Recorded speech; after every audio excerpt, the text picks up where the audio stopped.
pense uma nação, se os Estados, só um ponto, se os Estados Unidos permitiriam que um bairro, que o Queens fosse tomado por uma facção e a facção fizesse, vamos dizer, a segurança no Queens. Isso é inimaginável numa nação séria. Quando o senhor fala que vagabundo se trata na bala, se mata, se elimina, isso não é uma atualização do velho ditado de que bandido bom é bandido morto? E eu pergunto, bandido bom é bandido morto? Bandido bom que se entrega, ele vai pra cadeia e fica bastante tempo cumprindo pena. Bandido que não resolve se entregar e tá segurando um fuzil e tá ocupando territorialmente uma área do Brasil de maneira ilegítima, ele basicamente vai morrer. Acho que não há muito escolha, eu acho que isso é meio consensual. Assim, pense uma nação, se os Estados, só um ponto, se os Estados Unidos permitiriam que um bairro, que o Queens fosse tomado por uma facção e a facção fizesse, vamos dizer, a segurança no Queens. Isso é inimaginável numa nação séria. Se a China permitiria que um bairro em Xangai tivesse isso, a gente não pode permitir isso no Brasil. E aí uma pessoa que está fazendo essa ocupação territorial, ou ela vai presa e se entrega, se ela não quer se entregar, ela acaba morrendo, é o básico.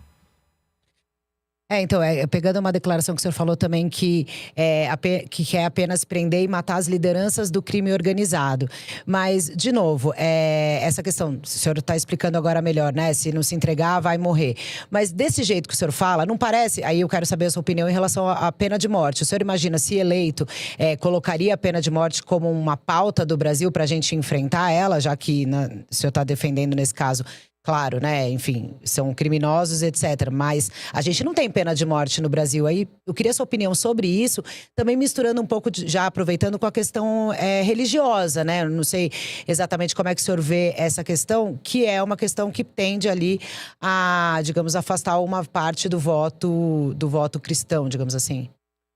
A gente tem pena de morte no Brasil e a pena de morte ela é executada pelo crime organizado nos seus tribunais próprios, ocupando de maneira ilegítima pedaços do Brasil. A gente tem pena de morte na Rocinha. Mas o senhor como presidente… Calma, deixa eu molhar o bico.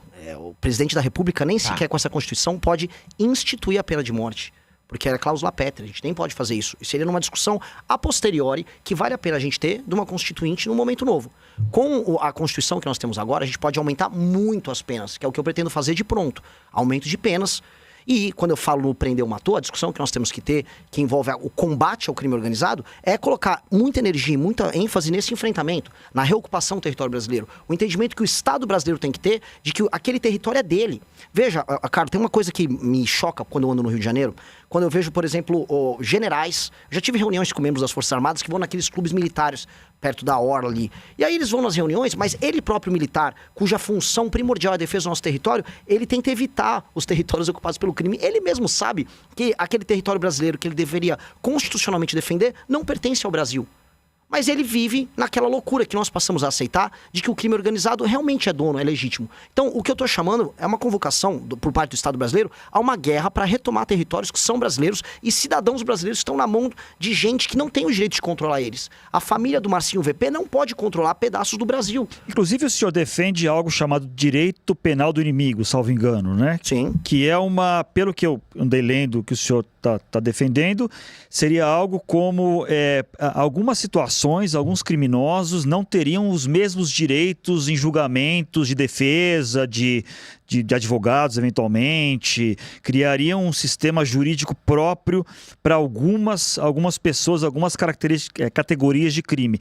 Isso é factível, tendo em vista a nossa Constituição, que defende a ampla defesa, que defende o direito das pessoas, rebaterem acusações, o direito de não serem atropelados pelo Estado? Que tipo de proposta é essa que criaria um sistema judicial paralelo? Não, um sistema judicial paralelo é um enquadramento específico para entidades e grupos que têm, vamos dizer, indivíduos ali pertencentes, como uma facção criminosa ou um grupo terrorista, que merecem um tratamento diferente, dado que eles não aceitam, e essa é a premissa da teoria do Günther Jacobs, que é o autor da tese, eles não aceitam a autoridade do Estado e fazem um combate eminentemente político e existencial ao Estado, e estão em permanente cometimento de crime. Uma facção criminosa, com seus membros que estão ocupando, por exemplo, um bairro, eles estão em permanente cometimento de crime. Aquela ocupação, ela é uma anomalia jurídica.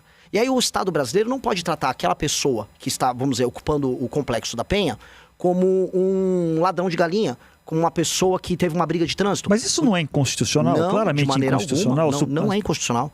Zanin, não é constitucional. É um enquadramento que você tem que fazer dentro da lei brasileira, estabelecendo um tipo penal para que essas pessoas que são, aí você faz o levantamento junto com a Polícia Federal, junto com a BIM, as pessoas que fazem parte das facções criminosas. Estabelece-se por lei, junto com o Congresso Nacional, essas são as facções que vão ficar circunscritas e tem que ser uma definição muito, muito clara e muito precisa.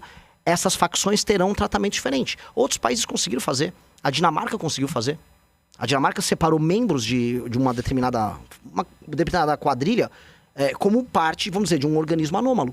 O que eles chamam, o Ginteracos, a gente precisa entender, é o direito penal de terceira velocidade. Ele tem que ser veloz, a gente tem que ter medidas que sejam rápidas e enfático com esse tipo de bandido. Não dá para eu chegar para um membro do Comando Vermelho, ele tá com um fuzil na mão, não, mas eu tenho aqui minha presunção de inocência. Um sujeito que tá com um fuzil, um sujeito que tá fazendo uma ocupação territorial, o chefe de uma facção, ele não tem presunção de inocência. Ele é um inimigo do Estado, igual o Osama Bin Laden ou igual qualquer terrorista é. Ele é anômalo, ele está numa posição anômala. Isso é um fenômeno, vamos dizer, que o direito começou a discutir, especialmente com o surgimento de organizações terroristas no século passado, anos 70 e 80, para responder essa demanda. E é legítimo que exista isso e a gente precisa ter isso. Até porque uma pessoa que está cumprindo a lei e eventualmente comete um delito, ela tem o direito de defesa dela garantido. Agora, uma pessoa que faz parte de uma facção que está permanentemente violando direitos humanos, não. Carla.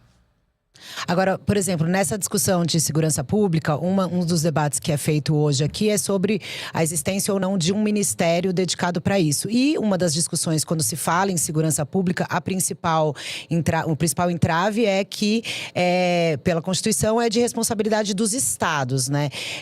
Enfim… Pensando nas propostas que o senhor está colocando aí, como é que o senhor vê essa possível integração entre as polícias numa realidade atual que não existe ainda, né? Há uma desconfiança geral por parte de todos os governadores de que um poder central, que o governo central no Brasil possa controlar todo o poder de polícia, retirar as autonomias dos estados e aí você ter um perigo ditatorial. Essa foi toda a discussão que houve na política brasileira no começo dos anos 2000 sobre um eventual controle que o PT queria exercer sobre as polícias. Essa já não é uma discussão nova. E agora, quando houve essa discussão agora sobre novas políticas penais ao longo do último ano, rolou esse tema. E é uma preocupação geral, todos os governadores têm. Porém, a preocupação oposta. Eu tive no Ceará, eu tive na Bahia, eu tive em vários lugares em que o que a gente via era uma leniência dos governadores no enfrentamento ao crime. Acho que o caso do Ceará é o caso mais assustador. Inclusive, o número de homicídios a cada 100 mil habitantes no Ceará é bem pior, por exemplo, que o do Rio de Janeiro. E ali o governo federal vai precisar fazer alguma coisa. Você vai precisar de uma ação integrada do governo federal quando você vai enfrentar um organismo anômalo como o PCC, para permitir que você consiga integrar. Vou dar um exemplo. O PCC, ele pega uma droga que vem do Mato Grosso do Sul e exporta por São Paulo, pelo Porto Santos. Então eu vou ter que atuar em parceria com o governador do Mato Grosso do Sul, o governador de São Paulo. Um exemplo específico. Comando Vermelho são ações mais localizadas.